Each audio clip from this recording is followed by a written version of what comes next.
Hey, welcome back. Episode 4, continuing through the ultimate guide to sports medicine. All right, we just finished up with pain and home treatment. We're moving on to prevention right now.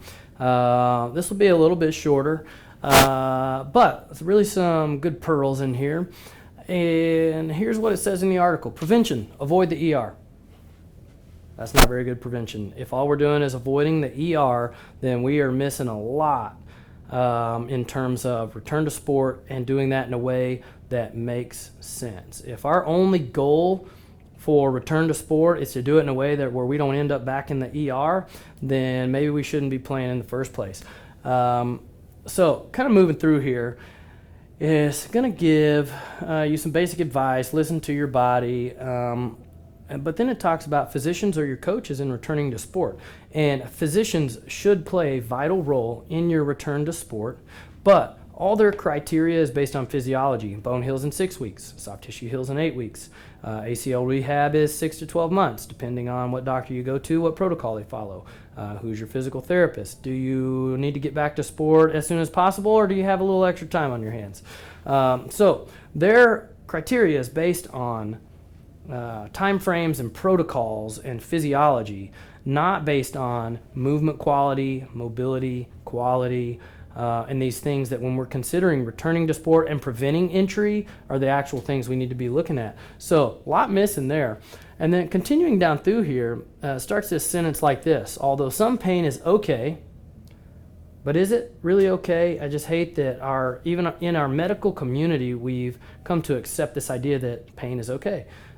We play sports, therefore I have pain, and that's okay. I'm over the age of 65, therefore I have pain, and that's okay. That's totally not true, and there's so many people living with pain that don't have to, and when I see this reinforced by the medical community, it really just gets me fired up, because pain is an indicator that something is going on. It's not just, hey, I turned 65, now my pain indicator's on. It's an indicator of something under the hood is not right.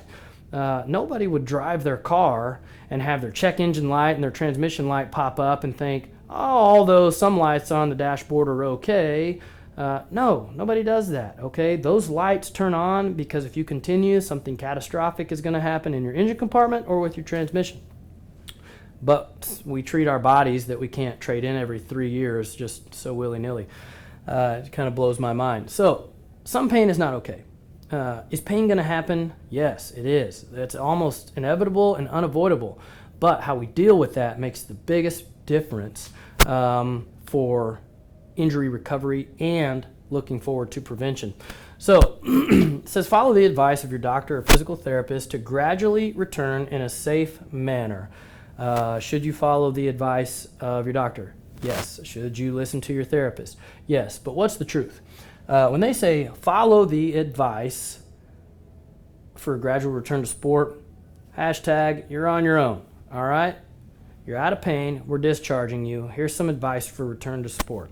What about coming up with a program or a protocol or a plan for return to sport? What would that look like? I think we could get people back to sport in a way that was much more effective with much lower chance of injury. But instead, you're just going to get some off-the-cuff advice from somebody like, hey, you used to play basketball 2 hours a week.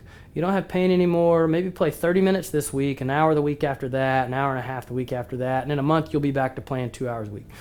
Yeah, that's great, and you may return to sport and do that, but did you solve the underlying problems why you got injured in the first place? Probably not. And so remember, we don't want to get you back to normal, whatever that is for you. We want to create a better you, right? So this idea of prevention being avoiding the ER, this idea that some pain is okay, this idea that return to sport on the advice of a couple individuals just doesn't make sense.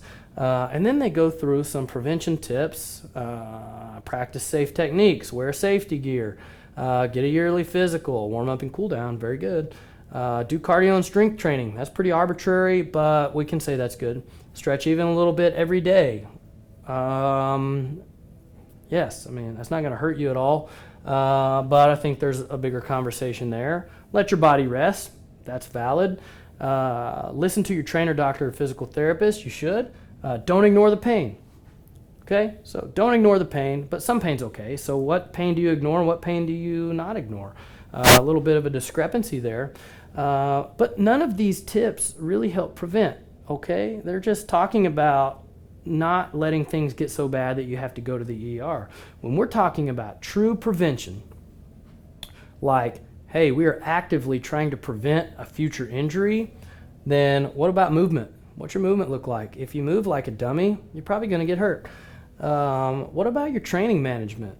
Did you take a big load spike? Did you take a big volume spike? Did you take a big intensity spike? How are you managing your training in a way that helps you prevent injury? What about your stress levels? Anybody talked with you about that? What about your nutrition? Do you think that plays a role in how you heal and recover? Something I didn't write up here. What about your sleep?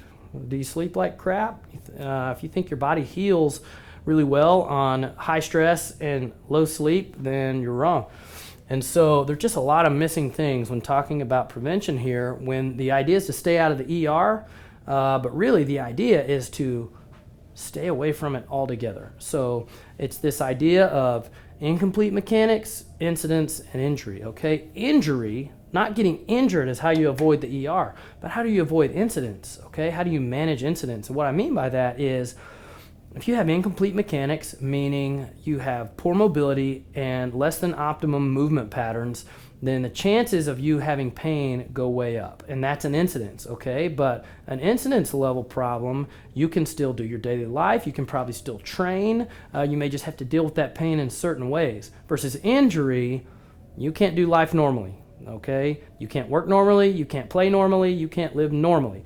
And so what this prevention is trying to do is keep you out of the hospital to where you can't live normally. But what prevention truly is understanding how to manage movement, training, stress, nutrition, and sleep in a way that helps you identify incidence level problems and solve those before they turn into an injury, right? So this idea here of prevention is missing large blocks of information about what prevention truly is.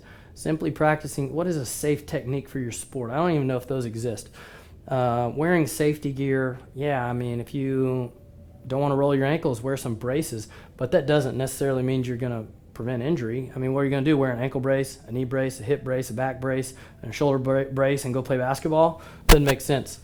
We should be able to prevent injury by understanding what our sport or activity requires. It requires this much mobility. I need this amount of strength. I need to be able to control these motions consistently and under stress. I need to manage my stress. I need to be eating in a way that makes sense to fuel my activity, and I need to get some good quality sleep. And so until these enter the conversation, then we can't say that's prevention. We're simply saying you're not going to the hospital. So next video, we're going to talk about some of the treatment options listed in the guide. And please remember, we're viewing this through the lens of a consumer.